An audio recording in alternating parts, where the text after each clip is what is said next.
Today I propose talking about what I call my performance experiments, especially the mark making that I do during them. For about the last 5 years, I've been focusing almost exclusively on site-specific video installations in which viewers become immersed in hopefully powerful experiences of the interrelationships between space, sound and moving images.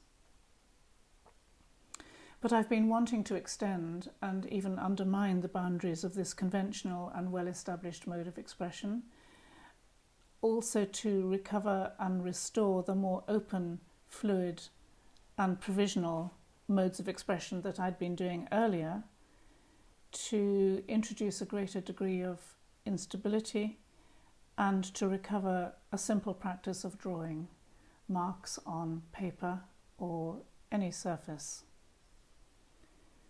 So I've been doing some performance experiments of mark making, the most recent at Palazzo Tiepolo Grassi last October during the Venice Biennale, together with the composer Tom Lane, who created a soundscape during the event. Actually, I've been doing a kind of drawing or serialized writing or mark making for nearly 20 years.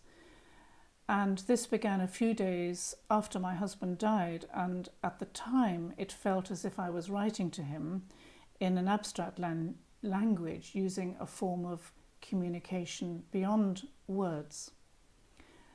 And I've continued to make similar marks more generally in my work ever since. Sometimes I draw them within a grid of small squares on paper, sometimes between parallel lines on paper or board. The layout is systematic and the mark making repetitive. The marks have the advantage that they lack the multiple meanings which words and images imply, but although potentially devoid of meaning, they do, I think, convey a sense of the corporeal and are expressive and emotionally charged through my physical presence of making them during the performances. And I sort of feel that during the process my body becomes a kind of Duchampian ready-made. I try to explore the relational and communicative potential of the mark making, but above all to emphasize the meaninglessness and total absurdity of such activity. The noise of the charcoal on the board or the pen on the paper becomes a rhythm as I make them over and over again, proceeding along the rows.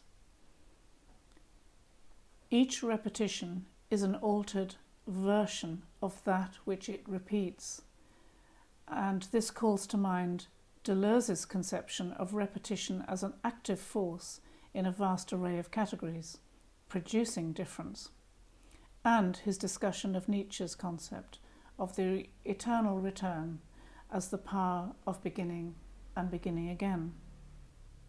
I know that the process serves absolutely no purpose other than to exhaust me. I know that I will eventually have to stop, and therefore I will fail to complete my task. The conceptual artists of the 1960s sometimes declared that they were no longer working with the traditional idea of the art object as metaphor. Sol LeWitt's grid systems were intended to function as an analogue or equivalent for lived experience, the everyday. Yet the process of meaningless work and the execution of futile tasks became a medium, a method and material, and a metaphor for an artwork. My performances of mark making have contradictions and oppositions. They have a systematized structure, all of the planning and decisions are made beforehand, and the execution is merely mechanical. Once I have decided on the procedure, there are no more decisions to be made. And yet I want also for them to be read organically as something fixed yet open.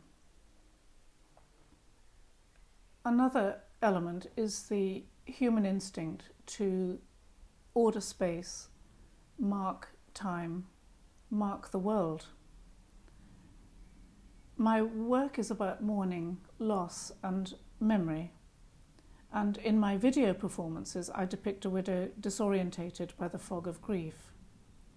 Her performances of absurd, futile activities are metaphors for her plight, and her mark-making is both a kind of keening and mapping as she literally feels and marks her way.